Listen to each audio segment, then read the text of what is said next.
Sosok Sagil, disebut siswa SD tertinggi di dunia asal Kerinci Jambi, usia 12 tahun tingginya 2 meter. Inilah sosok anak sekolah dasar SD tertinggi di dunia dari Kerinci, Jambi. Baru-baru ini viral di sosial media di Kerinci, kota Sungai Penuh, Jambi seorang anak SD dengan tinggi badan yang berbeda dengan anak seusianya. Menurut informasi, pria itu bernama Sagil, seorang murid SD di Belui, Kecamatan Depati 7 Kerinci.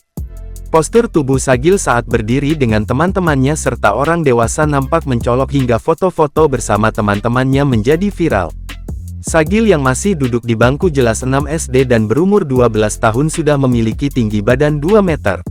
Di luar sekolah banyak orang yang mengira Sagil bukan anak SD, tetapi sudah SMA. Bahkan melebihi tinggi orang dewasa umumnya. Kalau setiap acara tanggal 17 Agustus orang yang baru melihatnya seperti anak SMA, ujar netizen saat berkomentar melihat fotonya yang beredar di Facebook. Yudi seorang warga Belui saat dikonfirmasi membenarkan bahwa Sagil merupakan warga Belui dengan tinggi badan 2 meter. Sebenarnya sudah lama diketahui warga setempat, namun akhir-akhir ini fotonya bersama temannya viral di Facebook setelah diunggah. Ia benar warga Belui. Sagil anak kelas 6 SD tinggi 2 meter, saat ini viral disebut anak SD tertinggi di dunia, ujarnya.